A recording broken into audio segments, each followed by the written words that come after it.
So thank you for coming to another session. Today we're gonna be talking about creating your clutter-free home, your peaceful and clutter-free home.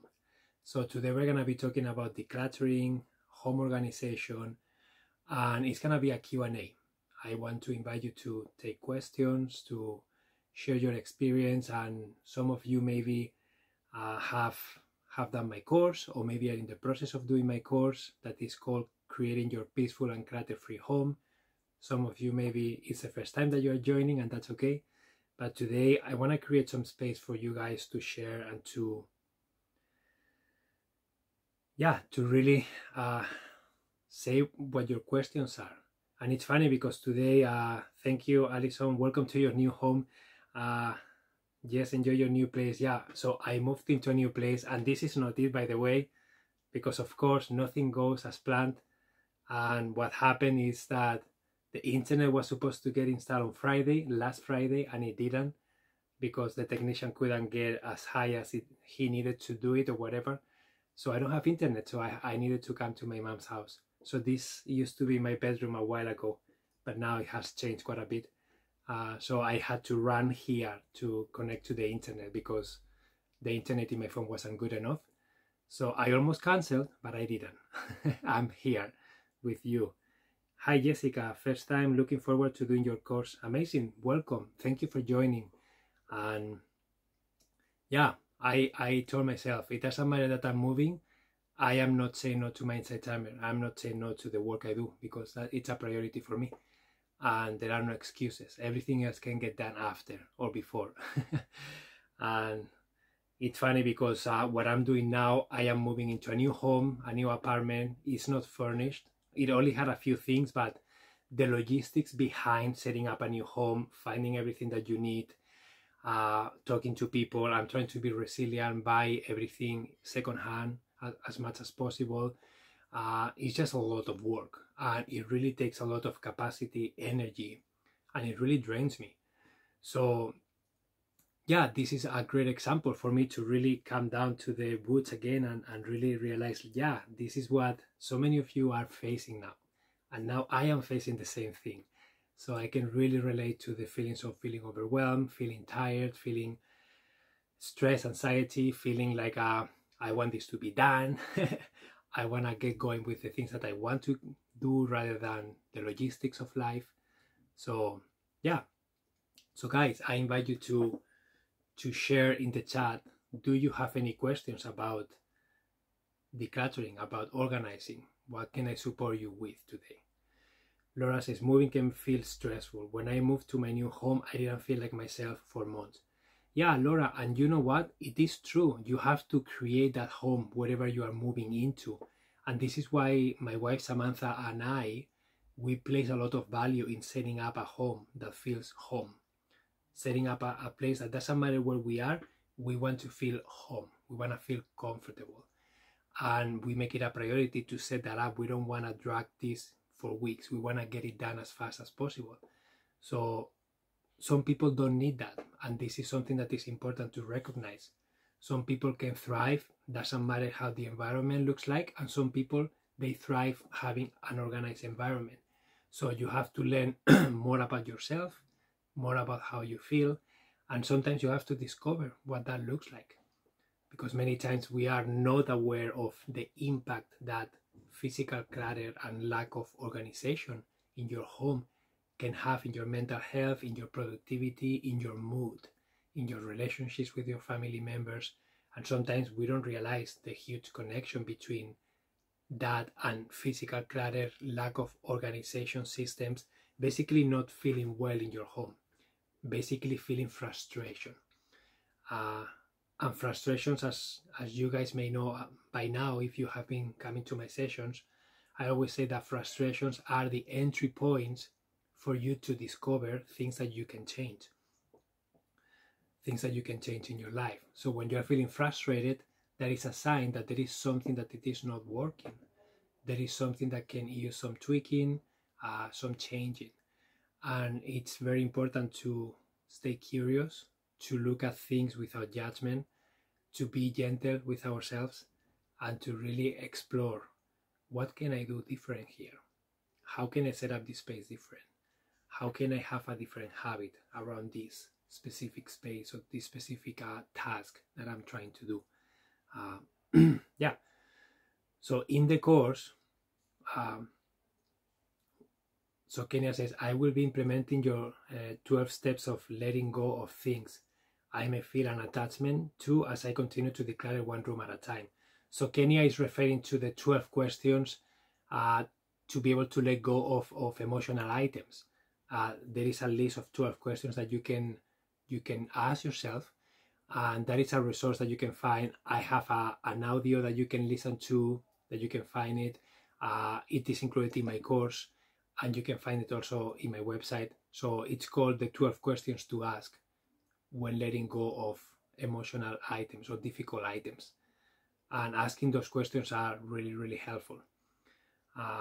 So Alison says, I need to overhaul my office, which has many papers from programs and seminars. I need to let go of this and contact the companies if I need this again, or scan essentials to computers, ?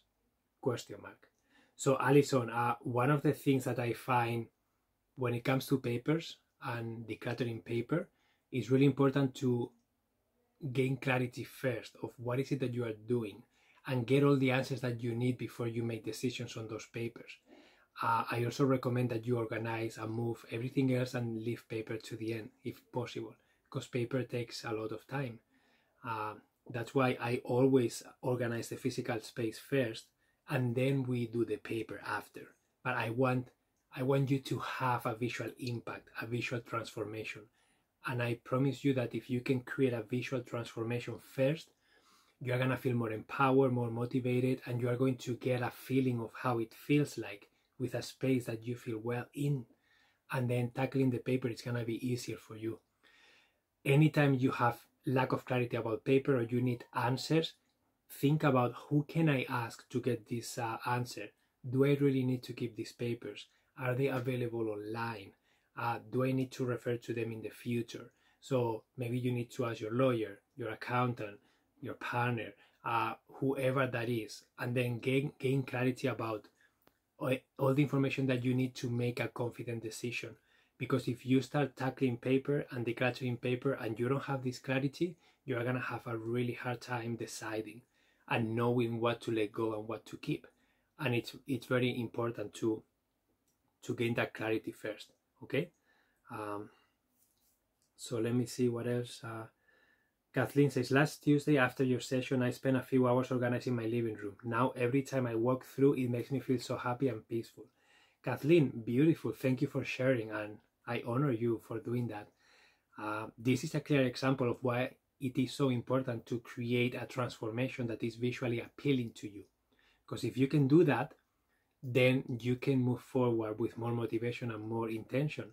I get this a lot when I help people declutter. When my wife and I do sessions, maybe we transform one space in one session, and then we get a phone call, a message from that client, and they say, wow, every time I feel overwhelmed, I just go to that space that is decluttered and I just sit there and I breathe and I look around and I feel proud of myself. And we are so happy to hear that, because that's what we want to give you. We want to give you the experience of what it looks like, the possibilities that you have in front of you, and you just have to get started. So Becca says, the bookshelves I'm cleaning have caused more clutter with the boxes I put them in. What to do? So Becca, the bookshelves you are clearing have caused more clutter with the boxes I put them in. What to do? So I'm not quite understanding this. So are you taking all the papers and putting them in boxes? And then you have the boxes and you have the bookshelves empty? Is that the problem that you are facing? I quite don't understand. Boxes I put the books into. So what is your goal here? What are you trying? What is the final outcome that you are trying to achieve here? What is the final outcome? Are you trying to have space for books? Are you trying to declutter and organize your papers?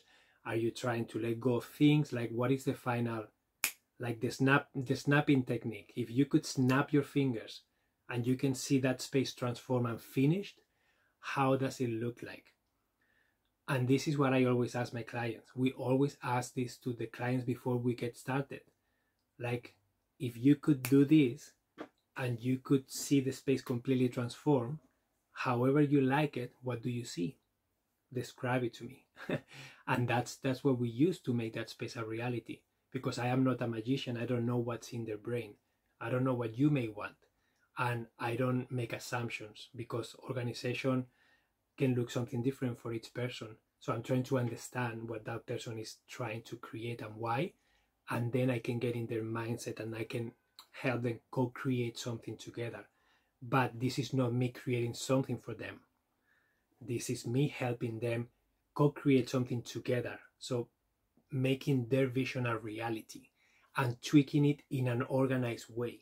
But it's not me trying to impose a system on them. And this is what I want you guys to do with yourselves. Don't try to impose on yourself something that you don't feel well with. You don't have to have anything. You don't have to do anything a specific way. You can choose to create a system, create a method, create an environment that you feel comfortable using and maintaining. But you have the answers for that, okay? The boxes full of books are causing clutter. So Becca, of course they are causing clutter because you are not finished. The process looks like you become aware, you declutter, you organize and create permanent homes for everything that you are keeping, you beautify the space, and then you maintain it. Okay, so those are the steps that you are going to follow. Those are the steps that I recommend you to follow because they work. I have done this for over 10 years with hundreds of people. And that's what I share in my course. So first you become aware. What do you want? Why are you doing this in the first place? What are your goals? What are you trying to achieve? Why are you decluttering in the first place? And then getting clarity with that. Then you are going to declutter. Declutter means questioning everything that you have and making decisions. Is this a keep? Is this a go? Is this a keep? Is this a go? You are going to do that with everything. And of course, it's going to look worse before it looks better. When you declutter, you are spreading things around and it seems that it's way messier. It's normal. Once you have decided what stays and you have let go of everything else, by taking it outside of the space, you can donate it, you can sell it, you can, whatever way you can use to let go of the things that you no longer need, then you are going to organize those things. What does it mean to organize those things? Everything that you are keeping needs to have a home. So you have to create a permanent home for everything that you keep.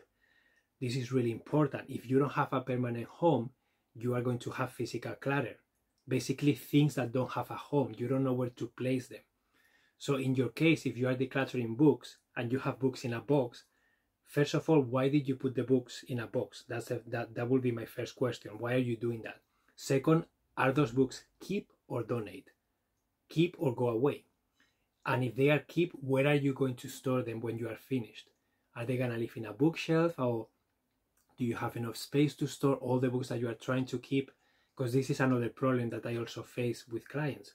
They are trying to keep way more than they have space for. And then this is the relationship, the happy balance between how much space you have and how many things you are keeping. And they have to match. Because if you are keeping way more than you have space for, you are going to have clutter. Because there is not enough space to create homes for everything that you are keeping. If you have more space than things, then you don't have a problem. Then you have enough space to store things. So this is another approach, like finding that happy balance.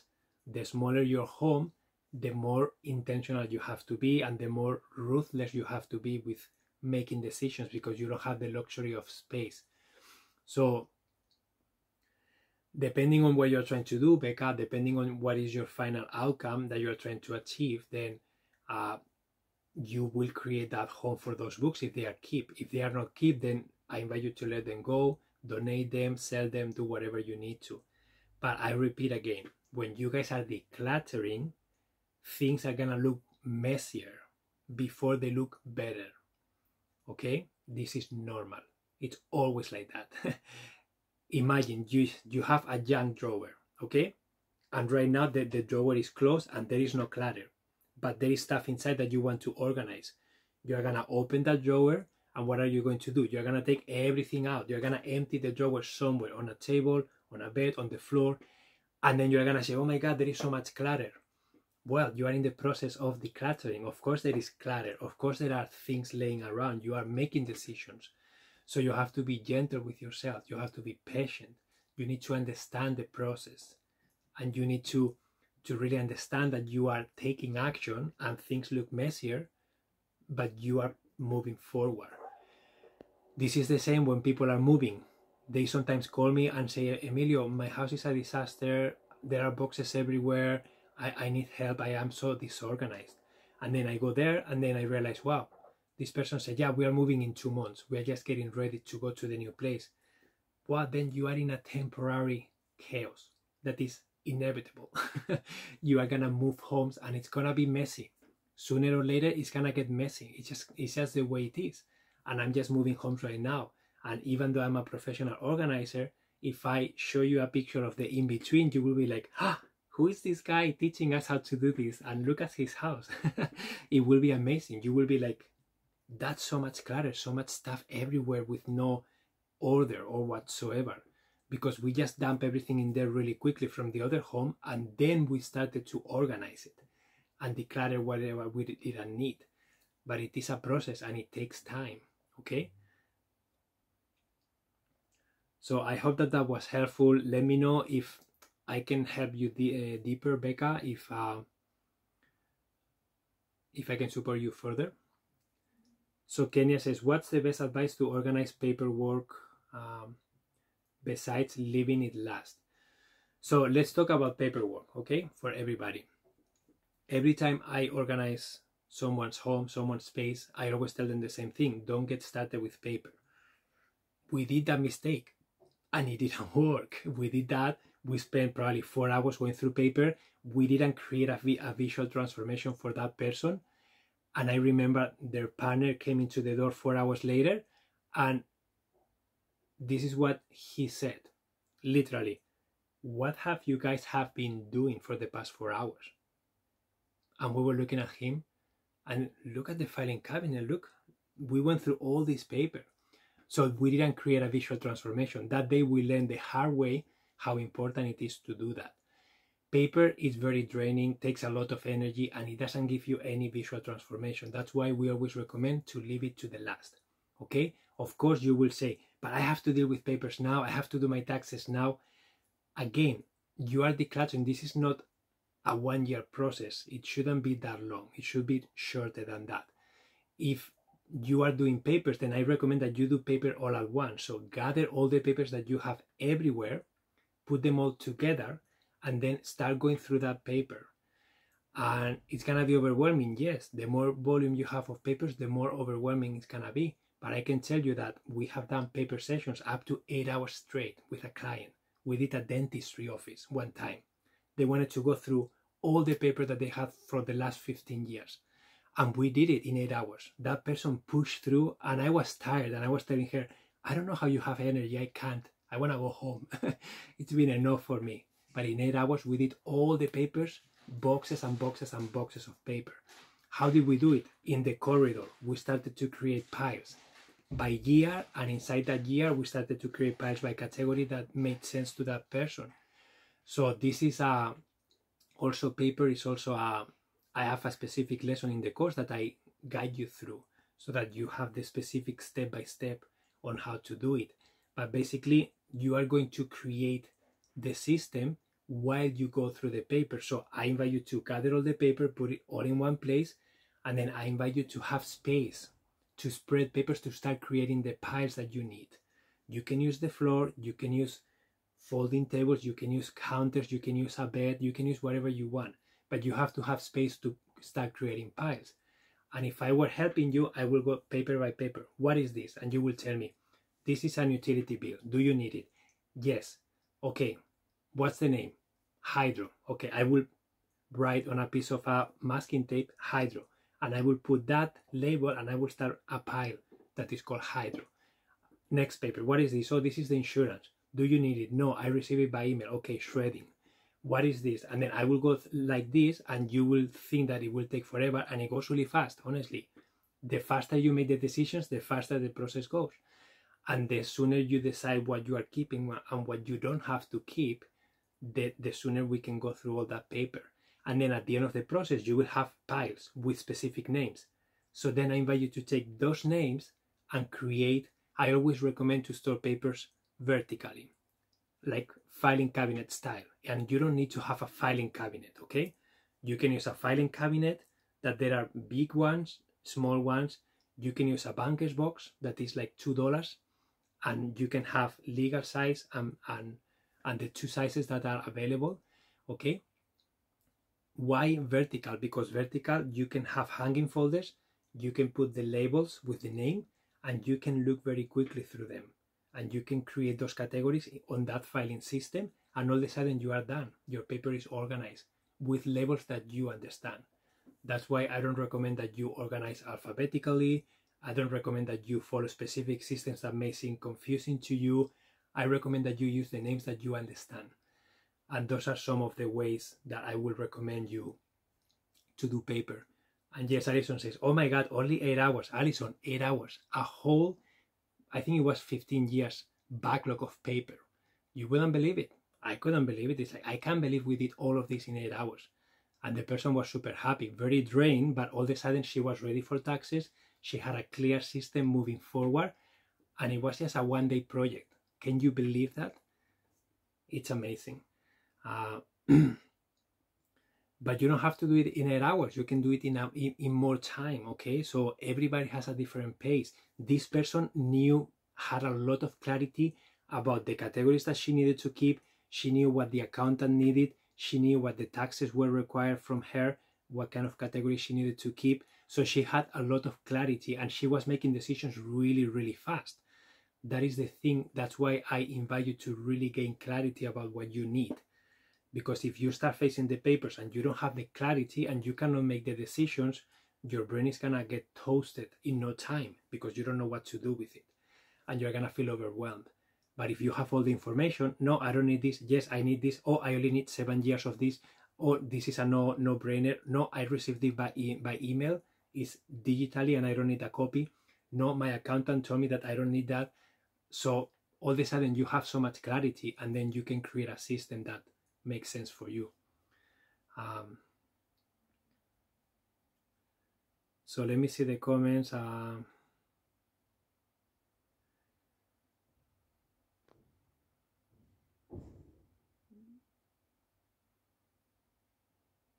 So are you recording? I'm going to share this. I know you have your course. I plan to do it. Yeah, so for all of you, I record all of my live sessions, and they are available on my profile link on Insight Timer.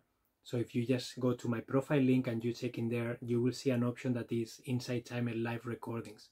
You can click in there and you can find all the recordings for the past almost 3 years in there.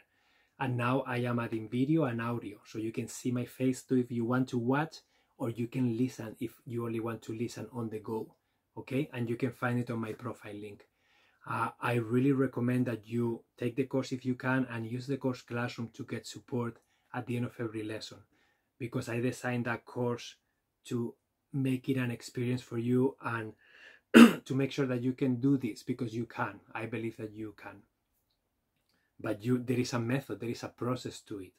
And there is a lot of experience from my background that I have created that course in a specific way, because I have seen what works and what doesn't. And the first thing that I cover in the course is all about awareness. It's all about becoming aware of your current situation. It's all about accepting your current situation, processing all the emotions that are underlying and coming up for you. Because many times, if we don't process the emotions that are in there, we cannot make a change, physically speaking. Let me show you one example of a person that is taking my course, and something that she shared in the course that I'm pretty sure some of you are gonna feel, are gonna relate to. So she was doing the exercise of visualizing, okay? Because I invite you to visualize what the space looks like, one specific space of your home. Visualize that space finished. This person was visualizing that space, and something that came up for her was, I am feeling selfish to claim space for myself. So that was something that was in there for her. It's like, it feels selfish to me to claim space just for myself. And she had enough space, so it's not that she was stealing space from someone else. The house was big, she had enough space to claim one space just for her, a room, and she was feeling selfish. So let me ask you a question. If you are feeling selfish claiming space, how likely are you to be able to declutter and organize that space if you are feeling already selfish before you get started? Would you say that you are going to self-sabotage yourself somehow because it doesn't feel right? Because that's what was happening to her. She said, I just can't get it done. I just can't declutter because anytime I get started, it just feels wrong. I feel selfish. I feel not right. And I don't want to do something that doesn't feel right. I don't want to do something that feels selfish because selfish is something that I don't want to be related to. But that's what she was feeling. So she needed to do a little bit of emotional processing. She needed to investigate, where is this coming from? Why am I feeling selfish? Where is this coming from? Is it coming from my infancy? Is this coming from a person that told me something? Where did I adopt this belief? And what is the belief underlying that emotion that I have? And maybe the belief was, I'm making this up, okay? I don't know, but maybe from other people that I have seen, they never were allowed to claim space when they were little. So maybe their father, their mother, a family member was telling them, who are you to claim this? You are not allowed to have space. And they believe that, and they create a belief. I am not allowed to claim space. Having a room just for myself is selfish. Someone else may need it more than I am, than I do. And then all of a sudden that belief is trumping every effort that this person has to declutter and organize. So that's why if you don't tackle that emotional processing, if you don't transform that belief, limiting belief, into an empowering belief, and you actually believe it, you are not gonna be able to move forward with the process because it's gonna just be too overwhelming and it's gonna be too emotionally charged for you. That's why sometimes it's so important to really do the invisible work, I call it. This is the invisible work that doesn't have an impact physically yet, but it is necessary, it is a must if you want to keep moving forward after expressing that in the physical space. So there is a huge connection here, and many times we don't realize the connection that exists, and we are feeling overwhelmed not because of the physical space, but because of how we are feeling. And until we don't change the way we feel, we will not be able to make an impact, physically speaking, in that space. So that's why my work has transformed over the years into a lot of mental and emotional processing. And that's why there is a lot of healing involved. There is a lot of deep work that is way deeper than you may think. But it is necessary. And if you don't do it, it just won't work because you are going to self-sabotage yourself, because the belief that is running your actions is just a limiting belief. And if you don't question and transform that belief into a new one, you are just gonna keep doing the same thing because that's what feels good and normal and familiar to you. Okay?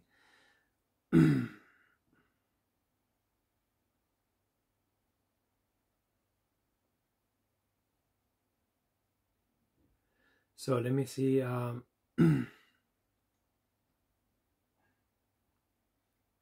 So what's coming up for you guys about everything that I have shared, and do you have any further questions about any of the things that I have answered so far? Do you need more clarity? We talk about paperwork, we talk about the emotions around decluttering, we talk about things getting messier before they get better, and that is normal. I share the steps that I recommend that you follow when you are decluttering and organizing your home. So what is something else that you... So Betty says, I just came in, can you give me a short review? So Betty, I invite you to watch the recording if you can after, but basically we are talking about, we are doing a Q&A about physical clutter. I have a course that is called Creating Your Peaceful and Clutter-Free Home, and this talk, this session is all about creating space for questions that you guys may have. Okay?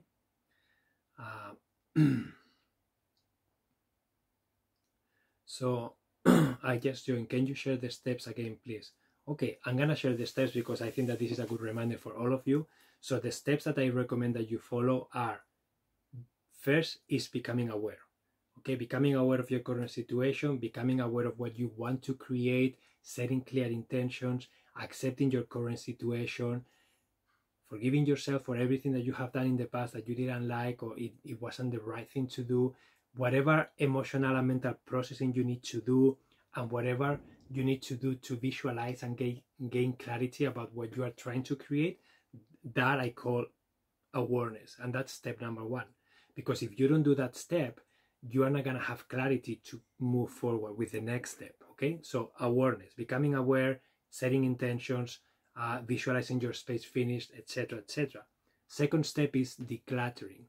With that information that you gain in the awareness stage, you are going to declutter. Declutter means confronting everything that you own right now and questioning, do I need this thing?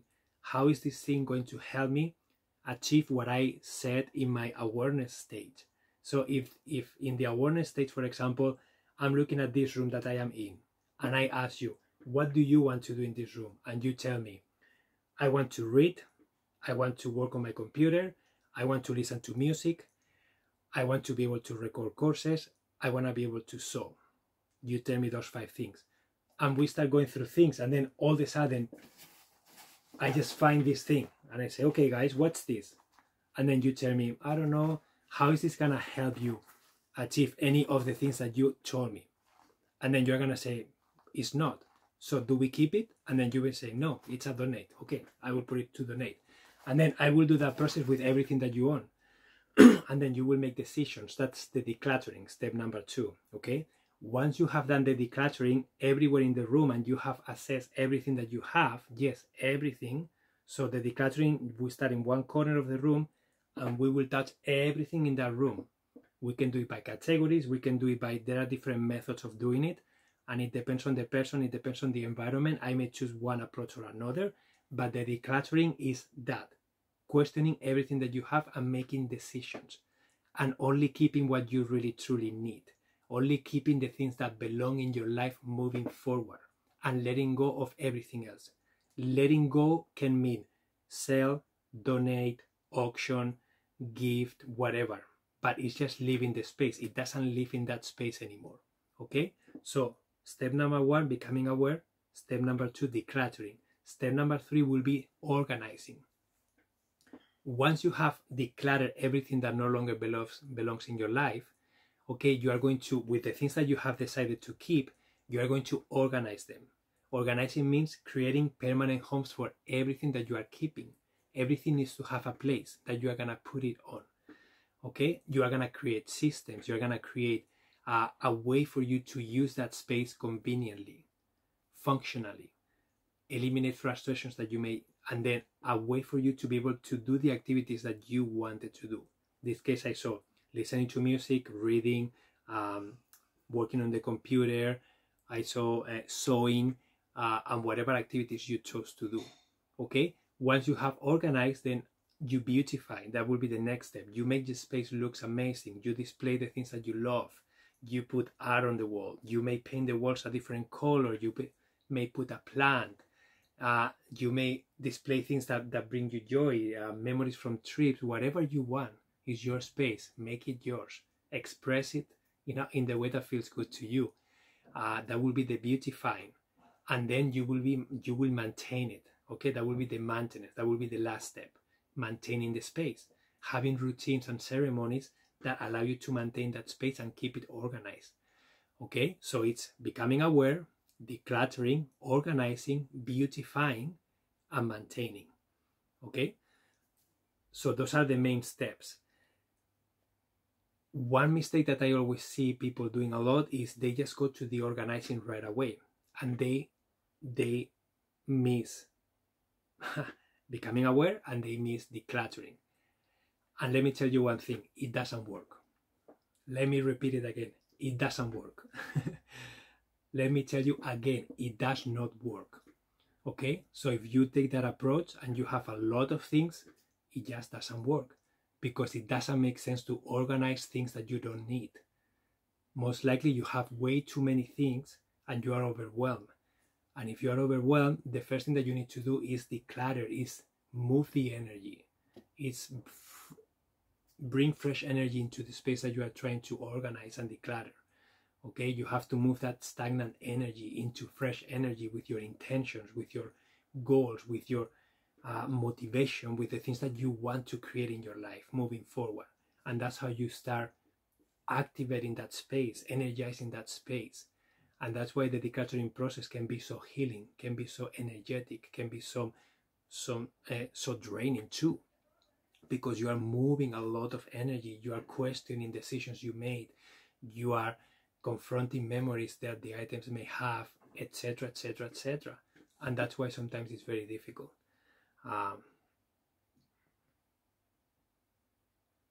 Yeah, and another thing is like that I also cover in that course is the importance of communication with other people that are involved in the process.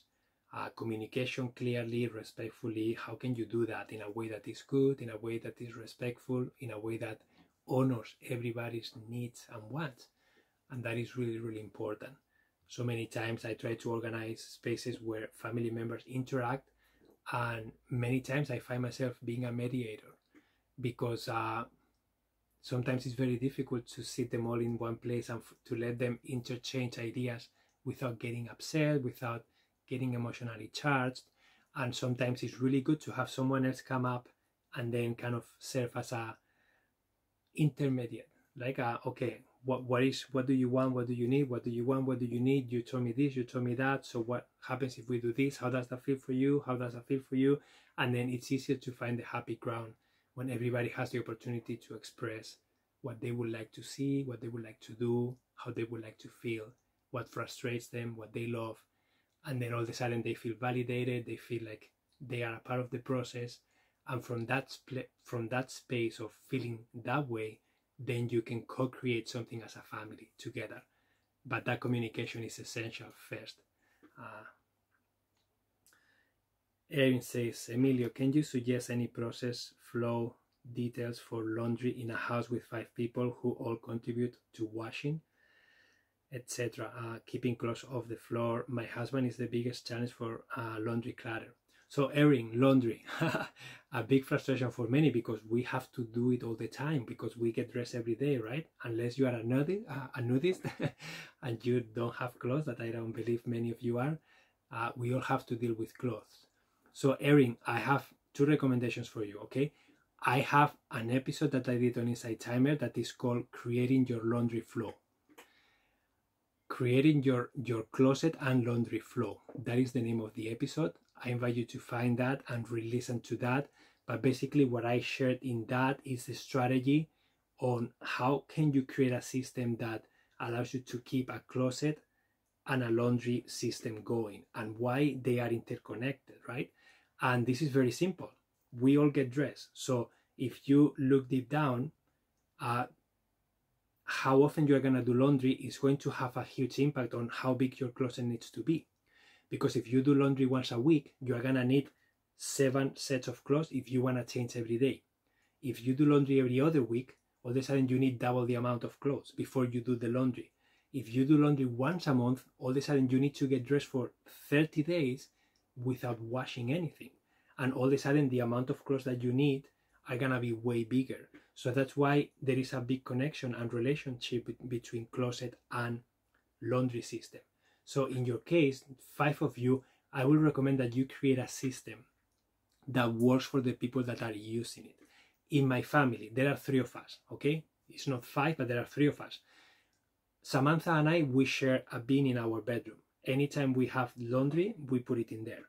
And then we will separate whites from color and darks, okay, when we do the laundry. But we have just one bin in the closet, and then we just throw the dirty clothes in there. My daughter Eva, she has a laundry bin that we started teaching her from very little to drop the things in there when they are dirty, and then she knows where to place the clothes when they are dirty. So very important for them to understand what they are doing and why they are doing it, and to do it in a way that feels good to them. Because we try different ways with Eva, and what she likes is to drop things. She likes to throw things into a basket, into a bucket. That's what works for her. So that's what we do with her. So in your case, depending on the house, depending on how many levels you have, maybe you can create a system by room, and every family member has something in the room, and then they are responsible to take that when it's full to the laundry room and then wash it. Another approach can be to have a common one on each floor, and then one person is in charge of laundry, and then my wife and I, we alternate doing laundry because we don't love doing laundry, any of us. So we alternate, and then we make it balanced. Sometimes she does it, sometimes I do it. I know in other households it's always him. In other households it's always her. Sometimes some family member loves doing laundry and they don't care doing it, and the other person doesn't care taking the garbage out, and that's the interchange. So it's very important to really put on the table all the frustrations that you may be feeling. Really express them in a way that everybody else can understand. And if you are feeling frustrated because maybe you are the only one doing laundry, then you need to change that. You need to communicate that you don't want to be responsible for all of that. How can we make this different? What are ideas that come to mind? And sometimes by opening up the floor to ideas, you may be surprised of what others may share with you about, like, oh, I never thought of that system, that process, that approach. Let's give it a try. And this is all about testing and tweaking, okay? There is not a right or wrong method here. There is the method that will work for you and your family. I will invite you to test and tweak until you find what works, okay? So try to have a laundry in each room. If it doesn't work, try to have a laundry basket on each floor. If it doesn't work, try to have the uncomfortable conversation with your husband, with your kids, about what does laundry look like, how often is that done, who is responsible for what, how can you make the process less overwhelming for yourself, etc., etc. And test and tweak until you find what works for you and your family. So yeah, I don't know if that is helpful. I know that every family dynamics is different. I know that maybe your situation is very unique, and again, I will be happy to support you if you can give me more background, more data. And if you are taking any of my courses, I will invite you to use the course Classroom, because that's what's for. If you can share the specifics of the situation, I normally listen to the message, I will reflect about it for a few hours, and then when I feel ready, I will reply to you with what I feel can be really helpful for you. And that's my recommendation. Okay? So if you have time, can you please scroll back to my previous comments, right? Define where we are going first. Let go of what no longer serves. So T, would you mind copying and pasting that? Probably I missed it, sorry. Erin says helpful. We are usually doing laundry every day and getting in each other's way. So Erin, another good question. If you are doing laundry every day, maybe you need to question, like, is it really necessary to do laundry every day? Maybe we need to get on the same page about what does it mean for clothes to be dirty, because you can rewear something a few times before it gets dirty. And so many times, especially with kids, they just put everything in the laundry, but it is not necessary. With Eva, when I take the clothes off, I always look with her and I say, Eva, what do you think? Is this laundry, or can we put it on again? And then she will look at it, she will smell it, and then she will say, laundry, puppy, or she will say, no, keep it, I think I can wear it again. And we will look for stains, we will look for smell, and so many times she can wear the same thing a few times. So maybe redefining what it means to be dirty can be a helpful step.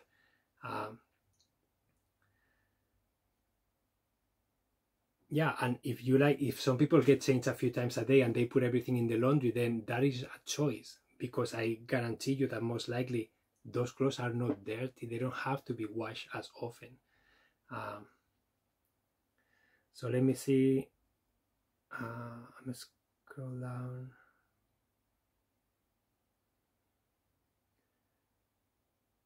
Hi Emilio, have you ever come across someone who used to be very clean, neat and tidy, but has lost that touch?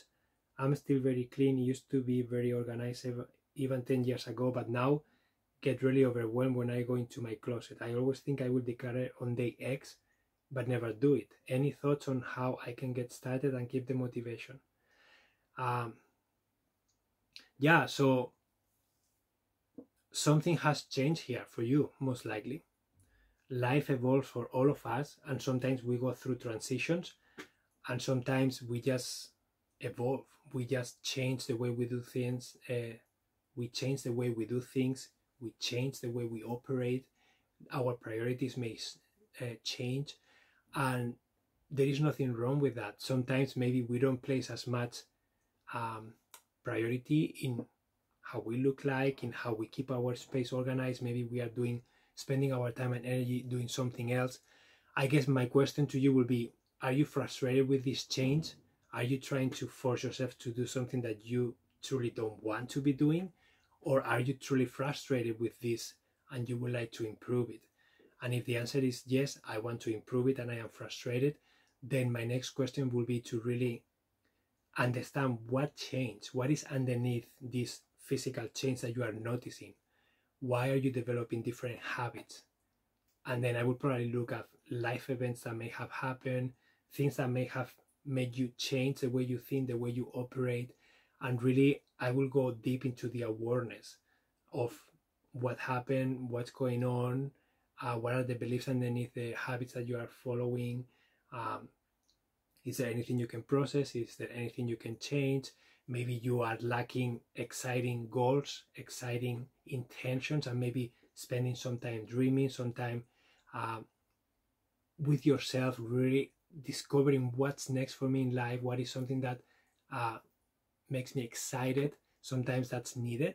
Sometimes that can be in the form of taking some time for yourself, going on a trip, doing something completely different that will take you out of your normality routine life and will put you in a place of unknown and uncertainty and excitement and adventure, and then you can come back to your life with a fresh energy. There are many things that you could try. And again, if this is something that, I don't know if you are enrolling one of my courses or not, but if you are enrolling one of my courses, I invite you to, in the course classroom, share the specifics of what's happening for you, and I will be happy to really listen to that, think about it, and then share what I feel can be helpful. And any ideas, strategies that come to mind, I will follow my intuition with you, okay? So time is almost up, guys. I see other questions that I didn't get to. Yeah, thank you so much for being here today. Thank you so much for participating in this call. Happy to do another one soon about this topic, because this is a very hot topic that everybody always has lots of questions. My invitation to you is that anytime you're feeling a frustration, anytime you have a question, try to be specific with the question. Try to dive deeper into, don't ask me, how can I organize papers, or how can I organize my home? Try to go deeper with yourself first, so that you can become more intentional about narrowing down what is the frustration, the specific frustration that I am encountering here. What is the specific thing that I would like to change here? And the more specific you get, the easier it's going to be for you to recognize what's happening, to dive deeper into the emotions, the patterns, the habits that you're following, and the easier it's going to be for you to share this with others. Share this with me in a form of a question that then I'm going to be able to dive deeper with you and answer you with way more detail. So my invitation to you is that, to spend some time with yourself, become aware of what the frustration is, become aware of what you want to change, become aware of what are the exciting goals and intentions that you are setting up for yourself. And even though you may not know how to make them a reality yet, but at least you are moving towards that. Okay? Very hot topic. Can we have a live Zoom session so we can ask specific questions? Yeah, I am available for that, for Zoom sessions. If you guys are interested, I offer them, and you can find them on my profile link. Also, there is an option for one-on-one with me. I would love if Insight Timer had that capability, but it doesn't. And I try to do some calls on my platform, but it's very difficult to get people there. It just takes so much more energy, so that's why I'm doing them here.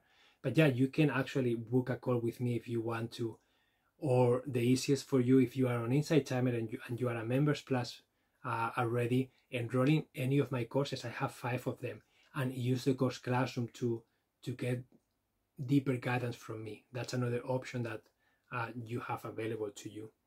Okay, So guys, thank you so much. If you found this session helpful, as always, feel free to donate. You can click somewhere here to donate. Thank you for your donations. I see a few coming in. Your donations help me support my work and my time and keep showing up for you. I love doing this work. I love supporting you, and these live sessions are really amazing. I always find them very engaging. So yeah, thank you so much for being here. I will schedule some more lives for next week. I haven't yet because I have been moving and I didn't have the time. But yeah, so thank you so much for your presence as always, and I hope to see you next week on Tuesday at the same time. I am going to change the time back to 2 p.m. to 3 p.m. my time because this time it doesn't work as well for me. This is an example of testing and tweaking, right? I will share more about this in the circle that you guys can join. It's called Your Thriving Lifestyle.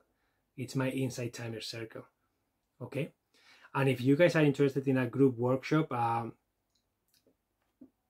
reach out to me and tell me that you are interested. And then if I have a few people interested, I'm happy to do a live Zoom call that we can interact more in person. That will be amazing. So feel free to reach out. And then once I have a few, I'm happy to schedule some. Okay?